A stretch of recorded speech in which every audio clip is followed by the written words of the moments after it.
Assalamualaikum warahmatullahi wabarakatuh.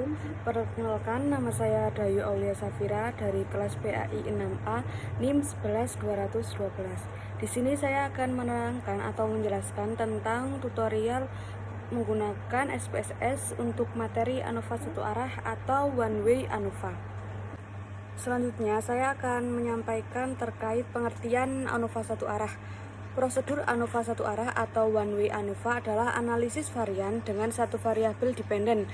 Analisis varian ini digunakan untuk menguji hipotesis kesamaan rata-rata antara dua grup atau lebih.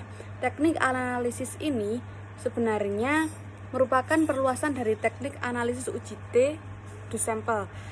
Dalam ANOVA satu arah atau one way ANOVA ini menghasilkan pada tiap grup akan dihitung jumlah kasus, rata-rata, standar deviasi, standar error rata-rata, minimum, maksimum, selang kepercayaan rata-rata, uji Levens untuk kesamaan varian, dan tabel analisis varian. Langsung saja kita mulai tutorialnya, tapi sebelumnya saya akan membacakan untuk kasusnya. Kasusnya yaitu, seorang peneliti ingin membandingkan penjualan handphone dengan merek Samsung, Oppo, Vivo, dan Lenovo, di mana para pembeli handphone di toko-toko tertentu hanya dihadapkan pada keempat merek tersebut. Kemudian akan diteliti tentang berapa rata-rata penjualan keempat handphone tersebut, apakah terdapat perbedaan rata-rata dalam penjualan keempat handphone tersebut, rata-rata penjualan handphone mana saja yang sama atau berbeda penjualannya. Penelitian ini dilakukan selama 10 minggu. Adapun data penelitian yang terkumpul sebagaimana tabel data di bawah ini. Bisa kita lihat tabel di atas. Untuk yang paling pojok itu mulai dari minggu, selanjutnya dilanjutkan data Samsung, Oppo, Vivo, dan Lenovo. Sebelum kita mulai menghitung, kalian harus pastikan kalau kalian punya aplikasi SPSS. Jika sudah punya, kita buka aplikasi tersebut, lalu kita masuk ke data view. Di atas ya, di atas kita lihat data view. Selanjutnya pada kolom name kita isi nomor 1 itu merek, nomor kedua itu penjualan. Kita pastikan untuk desimalnya itu 0, masing-masing 0. Pada kolom label sebelah desimal kita isi untuk yang pertama yaitu merek handphone, dan untuk yang kedua kita isi tingkat penjualan. Lalu pada kolom value atau kolom sebelah label itu yang pertama diisi dengan merek handphone. Sebelumnya diklik tombol 3 itu sebelahnya tulisan non itu, maka akan muncul seperti di atas ya, di atas. Lalu untuk kategori pertama itu kita untuk kolom value yang pertama itu kita kasih label Samsung, dilanjutkan add, selanjutnya value 2 label Oppo, dilanjutkan add, value 3 label Vivo, dilanjutkan dengan add, dan value 4 itu label Lenovo, lalu add. Setelah kita selesai mengisikan value tadi, kita beralih ke data view. Nah, untuk data view sendiri kita ambil dari kasus yang pertama. Kasus tadi di label itu kan sudah ada penjualan itu. Nah, untuk merek handphone untuk Samsung kita isi nomor 1, untuk Oppo kita isi nomor 2, dan seterusnya. Juga untuk angka penjualannya yang puluhan itu kita isi sesuai dengan urutannya masing-masing. Bisa kalian lihat pada gambar di atas ya. Jika kita sudah mengisikan semuanya, kita boleh menyimpan, ketik file dan save as, atau juga tidak menyimpan juga tidak apa-apa. Di sini saya langsung saja ya. Untuk selanjutnya kita klik analyze yang atas sendiri sebelah transform itu ya. Kita klik analyze, selanjutnya pada analyze itu kita klik compare means. Compare mean nanti akan muncul yang one way ANOVA. Untuk selanjutnya kita klik saja, kita klik yang one way ANOVA. Saat kita sudah mengklik one way ANOVA, kita oke tadi, maka akan muncul kolom seperti di atas. Nanti akan muncul kolom dependent list dan juga kolom vector. Nah, untuk dependent listnya itu nanti kita pindahkan yang tingkat penjualan. Selanjutnya untuk kolom vector itu yang merek handphone. Jika sudah, maka langkah selanjutnya yaitu kita mengklik kolom post hoc. Selanjutnya, apabila kita sudah mengklik kolom post hoc itu akan muncul berbagai kategori-kategori. Nanti kita centang yang LCD. Yang LCD nanti kita centang. Setelah kita centang, lalu kita klik OK. Lalu kita beralih ke kolom option atau di bawah kolom post hoc di atas. Nanti akan muncul berbagai kategori, lalu yang kita centang untuk selanjutnya itu deskriptif dan juga homogen varian test. Nah, di situ cukup 2 saja yang kita centang, lalu kita klik continue.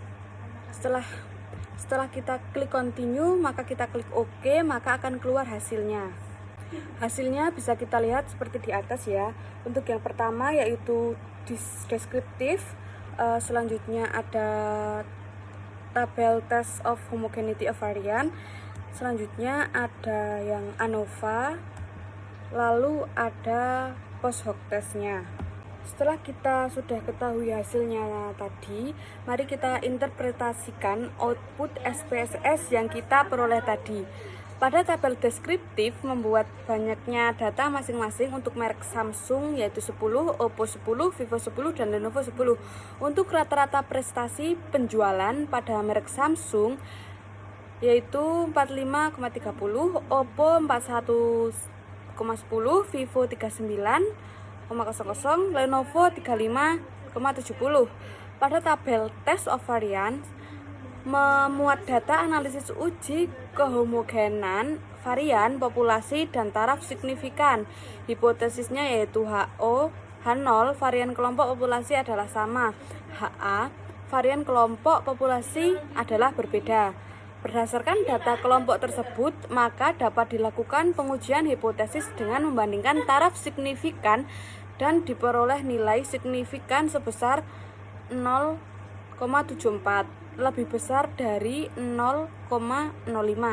Karena signifikan lebih besar dari yang ditetapkan, maka HO diterima dan HA ditolak. Artinya, variasi keempat kelompok populasi adalah sama. Setelahnya, variasi keempat populasi atau kelompok adalah sama, kemudian diajukan uji ANOVA.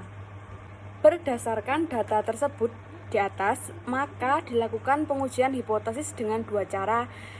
Dengan cara membandingkan nilai F hitung dan F tabel, dan dengan cara pengujian. Yang pertama dengan cara membandingkan nilai F hitung dan F tabel. Jika F hitung lebih besar dari F tabel, maka HO ditolak.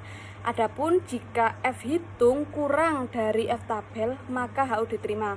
Untuk menghitung harga F tabel didasarkan pada derajat N-1, maka diketahui harga F tabel untuk signifikan 0,05 sebesar 4,38. Berdasarkan tabel ANOVA diperoleh harga F hitung lebih besar daripada F tabel atau 4,445 itu lebih besar dari 4,38. Maka HO ditolak dan HA diterima. Artinya terdapat perbedaan penjualan handphone merek Samsung, Oppo, Vivo, dan Lenovo. Nah, bagaimana cara membaca F-tabel? Sebelumnya kalian harus sudah mendownload F-tabel itu. Nah, karena tadi populasi kita itu 40, maka 40 main variabel. Ada 4 variabel, jadi 40 min 4 itu sama dengan 36. Kita tarik garis 36, lalu selanjutnya kita gunakan yang variabel yang untuk berdasarkan yang mendatar itu kita tarik variabelnya kan ada 4. Jadi rumusnya itu K min 1. Jadi 4 dikurangi 1 sama dengan 3. Jadi kita tarik garis antara N min variabel dan variabel min 1, ketemunya itu 4,38. Kita bisa lihat di atas ya untuk tabelnya. Selanjutnya untuk cara yang kedua yaitu dengan cara membandingkan taraf signifikan dengan galetnya. Jika signifikan lebih besar dari 0,05 maka HU diterima, dan jika signifikan lebih kecil dari 0,05 maka HU ditolak. Nah, berdasarkan angka tabel ANOVA yang diperoleh tadi itu 0,009 lebih kecil daripada 0,05 maka HO ditolak dan HA diterima. Artinya terdapat perbedaan penjualan pada merek handphone Samsung, Oppo, Vivo, dan Lenovo. Selanjutnya hasil dari post hoc test tadi. Pada tabel post hoc LCD digunakan untuk mengetahui perbedaan atau mean difference antara merek handphone Samsung, Oppo, Vivo, dan Lenovo. Dan perbedaan tersebut dapat dilihat pada tabel ANOVA. Perbedaan rata-rata untuk penjualan merek handphone tersebut adalah 4,200. Angka ini diperoleh dari nilai rata-rata pada output deskriptif untuk penjualan Samsung 45,30 dikurangi dengan rata-rata penjualan Oppo 1,10. Sementara itu, perbedaan rata-rata penjualan berkisar antara min 3,06 atau lower bound sampai dengan 11,45 atau upper bound. Pada tingkat kepercayaan 95% untuk menguji apakah terdapat perbedaan rata-rata kedua merek handphone tersebut, maka kita harus melihat apakah nilai signifikasi hasil output SPSS lebih besar atau lebih kecil dari 0,05. Berdasarkan output di atas, diketahui nilai signifikasi sebesar 0,415 lebih besar dari 0,05. Maka dapat disimpulkan bahwa penjualan handphone Samsung dan Oppo adalah sama dan perbedaan rata-rata penjualan secara deskriptif antara kedua handphone tersebut tidaklah signifikan. Selanjutnya, untuk membandingkan kelompok yang lainnya dilakukan dengan cara yang sama sebagaimana cara di atas. Berdasarkan apa yang kita ujikan tadi, maka dapat kita peroleh kesimpulan bahwa dalam riset eksperimen di modul ini dengan menggunakan ANOVA, maka dapat disimpulkan bahwa hanya rata-rata penjualan Samsung dengan Lenovo saja yang berbeda, sedangkan rata-rata penjualan handphone merek lainnya adalah sama. Dengan demikian, variabel merek hanya berpengaruh secara signifikan terhadap perbedaan rata-rata penjualan handphone merek Samsung dan Lenovo. Mungkin itu saja yang dapat saya sampaikan. Terima kasih kepada kalian semua yang telah menonton video saya. Kurang dan lebihnya mohon maaf. Wassalamualaikum warahmatullahi wabarakatuh.